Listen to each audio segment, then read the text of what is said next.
Hey everyone, for today's video, I wanted to talk about one of the many complexities of the INFJ personality, and that is whether or not we are a warm or a cool personality. I think INFJs have all these paradoxical components to who we are. It can be really challenging to try to fit us into a box, and that's why I think we like this INFJ label so much, is that it's the closest thing that we get to actually feeling like we have this kind of cohesive identity of sorts. When it comes to being a warm or a cool person, this is something that I think is kind of challenging to describe. I would say that warm people are maybe on like the side of being an EF personality, where they just have this very sociable, kind of charismatic, very welcoming and inviting type of style to who they are. On the more cool side of the spectrum, you have these people who are more introspective, maybe reserved, analytical, maybe like more of the IT types would be falling into this category. You have INFJs who are this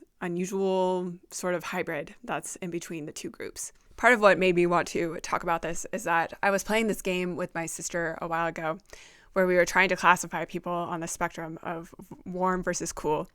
It was funny because with my sister, it was just so easy to do that with certain people in my life. And we tried classifying ourselves as well. I think my sister is like a very warm person.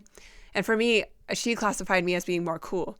And I think that's true. Like, especially around more extroverted types, I tend to be a little more analytical, kind of have more of like a cool intelligence about me. But I was thinking about this more because I don't know that that's true all the time. I asked my mom because I think she's the person who knows me the most and has seen me across time the most. And she also thought that I'm like kind of in the middle of both worlds. Like I have this essence that's kind of cool and warm in a way that's hard to define. So something that I've noticed as an INFJ is that the environment plays a huge role in how I'm perceived. And I think this is kind of paired with our chameleon kind of qualities. I noticed this the most around my siblings, I think. My parents had 4 kids. And they had 2 extroverts and 2 introverts. It's kind of funny because we're very much like a Punnett square of our parents, like in, 8th grade biology, when you divide things up to see what traits you will have in your kids. My parents are kind of the opposite of each other. It's just weird how genetics play out. Like my mom is a very petite Latina woman, and then my dad is this very tall, 6'2", blue-eyed guy. And their kids ended up being this very even, homogenous kind of mix of them. But we have like very distinct traits inherited from each of them. Anyway, I have 2 brothers and 1 extroverted brother and an introverted brother. And then my sister is an extrovert and I'm an introvert. When I'm around like my introverted brother, he's an INTJ. I feel like more warm in comparison to him, I think. And that side of me just comes out a little more. I tend to be a little more emotionally empathic and stuff like that. And then when I'm around my 2 extroverted siblings, I tend to be more cool. I think they perceive me as being more reserved. I find that I think INFJs are kind of like temperature setters. When we are around people who are maybe like very extroverted and outgoing, very emotional, we tend to try to cool the room down a bit. And then when we're more around these analytical kind of intellectual types, we try to warm up the room a bit, maybe more personable and relatable and all these things.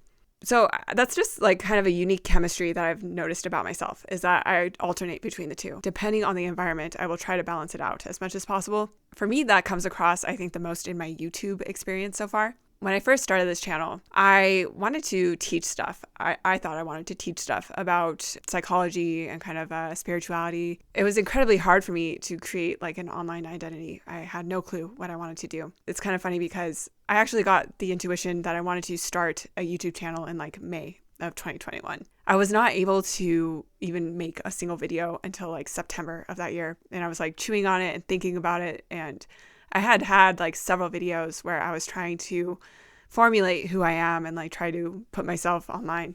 And finally, I went with INFJ because it was just the most cohesive way for me to present myself and to talk about my experiences that would potentially resonate with a lot of people who are like me. It's been a challenge, I think, because anytime you're like too cool and technical, people don't really resonate with that. And anytime you're too like warm and emotional, like I don't really teach the concepts that I wanted to teach, or I didn't get like the points that I wanted to across. Yeah, it's just this balancing act that I'm always trying to figure out. I think if you are an INFJ, it's really important for you to have some form of a creative medium to be able to express yourself through. The reason for that is because I think our identities are just all over the place. So it's nice to have something that you can come to and just have this one strong expression that you are able to show the world who you are.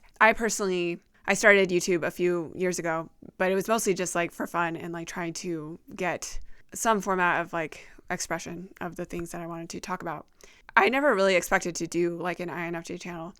I think I was just trying to figure out who I am. I think personality typing especially was really helpful for me to be able to find who I am. I think as a YouTuber and like doing YouTube and stuff, I don't have any type of background when it comes to any of this. I think a lot of YouTubers out there have had like maybe a background in theater where they got to act and perform to some capacity, some format of speech giving, especially. Like I hate speeches and I'm like terrified of them. And I think the closest thing that I have is like yearbook that I did in high school. I did some photography, and then also like I run meetings at a very technical company. That's the only time that I really present is in meetings.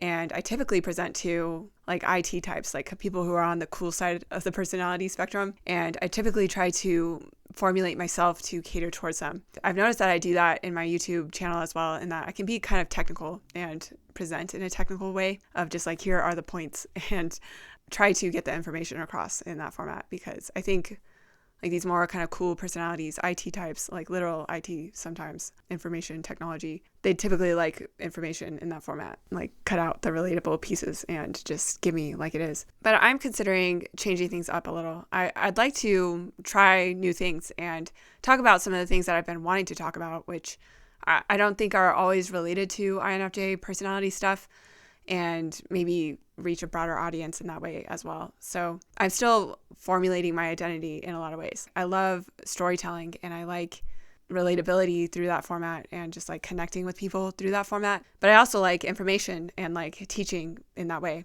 I think INFJs love to teach, and it's a profession that you have to learn, and because you need both aspects. How many teachers did we have growing up that were really terrible and disconnected from their students, so we didn't learn anything from them? Probably too many. So I want to be a better teacher and like learn how to give information in a way that people will relate to it. Anyway, I might change things up and like try new things when it comes to this channel. Hopefully I don't scare anybody away who came here for INFJ content, because there's some other things that I've been wanting to talk about, and I think especially about healing and some of these like more unique experiences that I've had in my life. I just feel like I should talk about them. It's just really important for me, I think, to relay this stuff to like a broader audience, especially if they might benefit. So that's been something that's been kind of on my heart and mind lately, and I'll probably experiment a little more. Regardless, though, I am very curious about my audience out there. How do you feel like you perceive yourself? Do you think you're a warm or a cool personality? And what does that mean to you? How does it come across when you're talking to other people? What do you notice about yourself? I am interested in what your experience has been. Feel free to drop in the comments your thoughts on this topic, and I will read them. Thank you, everybody, for watching this video, and I will see you all next time.